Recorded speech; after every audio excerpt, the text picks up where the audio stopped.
Olá, meu nome é Antony Guilherme Kel de Oliveira, sou um aluno orientado pela professora Leila Denise Fiorentin Ferrari, aluno que irá apresentar no trabalho do PIBIC Ações Afirmativas na UniOeste. Sou aluno da UniOeste de Toledo, do curso de Engenharia Química, e irei apresentar o trabalho sobre a fabricação de membranas ou filmes poliméricos visando o tratamento de águas residuais contaminadas com gordura. Então, já partindo para a contextualização do problema da nossa pesquisa, se inicia com a indústria que produz o seu produto bonitinho lá, e esse produto nem sempre vai usar 100% da sua matéria-prima e vai ser 100% convertido. Por exemplo, o bagaço da cana, que às vezes tem que ser jogado fora, ou o bagaço da laranja, numa indústria de suco de laranja, não consegue ser reaproveitado. Então, cada efluente tem sua característica, tem sua composição, tem sólidos em cima, tem várias áreas possíveis, tem área de fármaco, têxtil, alimentícia, diversas áreas. E na questão do efluente de laticínio, ele é um efluente com alto teor de gordura. O de laticínio é um exemplo de alto teor de gordura. E há diversos tratamentos para questão da gordura. E há tratamentos que não podem ser aplicados por conta do alto teor de gordura. Então, é uma questão bem sensível, tem que saber qual ser utilizado. E há dois tratamentos que são costumeiros na utilização, que é a coagulação e floculação e o processo com membranas, filtração com membranas. O processo de coagulação e floculação nada mais é do que a coagulação, a junção dessas partículas que seriam a sujeira do efluente através de um coagulante que é inserido nessa solução. E essa solução acaba floculando, o que é? Juntando no fundo dessa solução, que acaba sendo essa parte descartada e o efluente podendo então ser reutilizado, seja uma água ou outra solução. Então, essa solução acaba podendo ser reutilizada ou passada para outro processo de purificação. Na questão de membranas, a membrana é o seguinte: uh, entra-se o efluente é passado pela membrana e nela é retido o que você quer, seja um sal, seja uma gordura, seja uma bactéria, depende do que você deseja retirar, então a membrana será feita especificamente para isso. Então será reutilizado o efluente da forma que você quiser, numa caldeira, ou seja, o que você deseja reutilizar.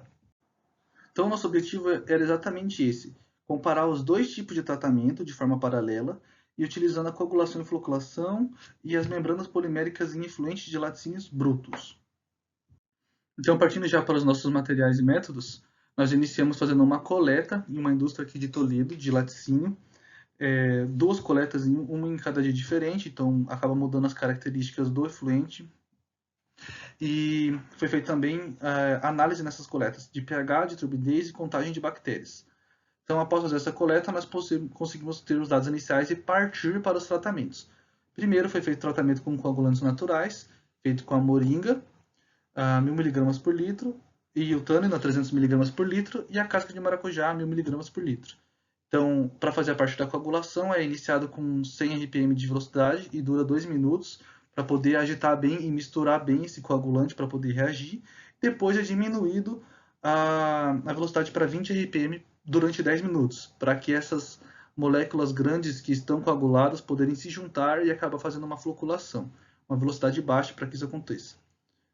E depois é deixado em repouso por 1 hora, para poder flocular melhor. Então partimos para a produção de membranas.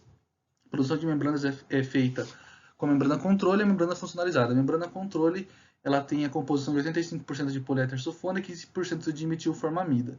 A membrana funcionalizada também. O diferencial dela é a adição de 0,31 gramas de uma enzima antibacteriana. Essa enzima ela é usada no tratamento para poder eliminar as bactérias. Esse era o teste que era para ser feito.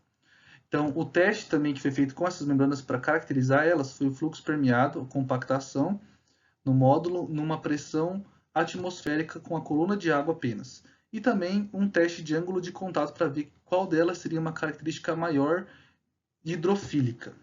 E foi isso que foi feito nos materiais métodos.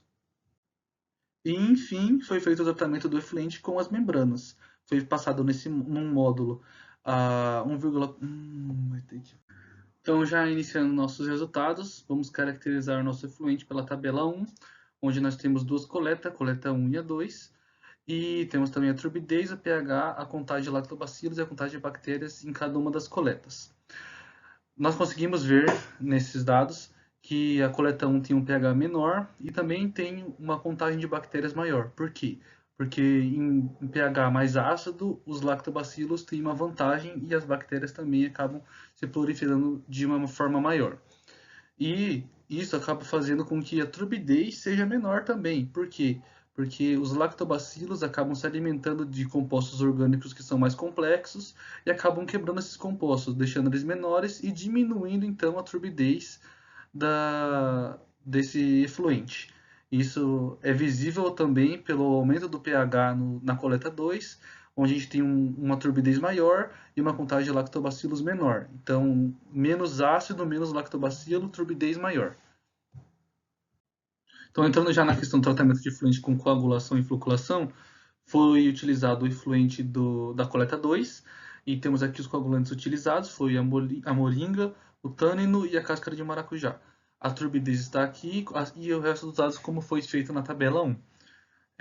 Temos aqui a questão da turbidez, a moringa foi melhor, teve uma menor redução de turbidez, e teve uma turbidez muito mais baixa, 10 vezes menor. O pH também aumentou consideravelmente, está bem perto do pH da água. A contagem de lactobacilos teve uma redução muito boa e a contagem de bactérias também uma redução extraordinária. Foi encontrada apenas uma bactéria. Isso é uma redução gigantesca. Os outros resultados foram medianos comparado com o da moringa. Na questão da turbidez teve um resultado horroroso porque não reduziu de forma efetiva a turbidez, e um coagulante deve fazer isso e não foi o que aconteceu. Então, entrando na caracterização das membranas, foram feitas essa tabela 3 e a figura 1. A figura 1 é o fluxo permeado com água, a compactação em relação ao tempo.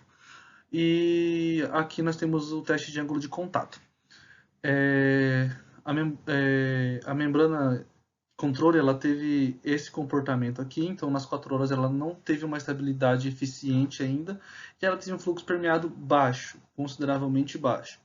O fluxo permeado da funcionalizada ela foi 3 vezes maior e estabilizou muito mais rápido, então ela foi mais estável a membrana funcionalizada. E na questão do ângulo de contato, a membrana controle, ela começava nesse ângulo, terminava nesse ângulo depois de 30 segundos. Aqui temos as fotos. A funcionalizada ela teve um ângulo de contato com a água muito melhor, absorvia a água muito melhor. Então ela tem uma capacidade mais hidrofílica. Já entrando então na parte do tratamento de efluente com as membranas, nós temos aqui a membrana controle funcionalizada. A membrana controle foi tratada com o efluente da coleta 2 e a funcionalizada com o efluente da coleta 1. O fluxo foi maior para a membrana controle e a membrana funcionalizada tem um fluxo menor, por mais que com a água tenha sido maior. A questão da turbidez, por mais que pareça um número muito diferente, por os efluentes terem característica diferente, acabou que, na verdade, nenhum teve uma característica muito forte na diminuição da turbidez nas membranas. Na questão do pH, a membrana controle aumentou o pH de forma consideravelmente boa e a membrana funcionalizada também aumentou o pH. Na questão do controle de bactérias, a contagem de lactobacilos foi melhor na membrana funcionalizada e também foi menor no controle de outras bactérias.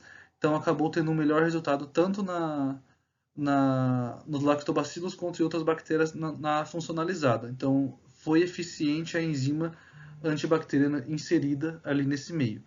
Acabou então que a membrana funcionalizada teve uma maior eficiência na turbidez e também maior eficiência na contagem microbiológica.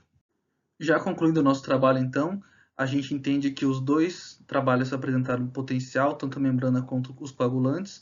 A membrana funcionalizada teve um melhor potencial na questão de bactérias e a moringa teve um maior potencial na questão da turbidez e também na redução de bactérias. Então, um processo em que junte os dois ficaria uma eficácia muito grande, porque a moringa conseguiria reduzir a turbidez, também as bactérias, e a questão da membrana seria para uma purificação ainda maior.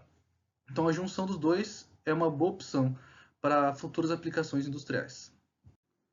Então, desde já gostaria de estar agradecendo ao UniOeste pela participação, com financeira e técnica nos ajudando. E aqui estão as nossas referências. Muito obrigado, atenção de todos.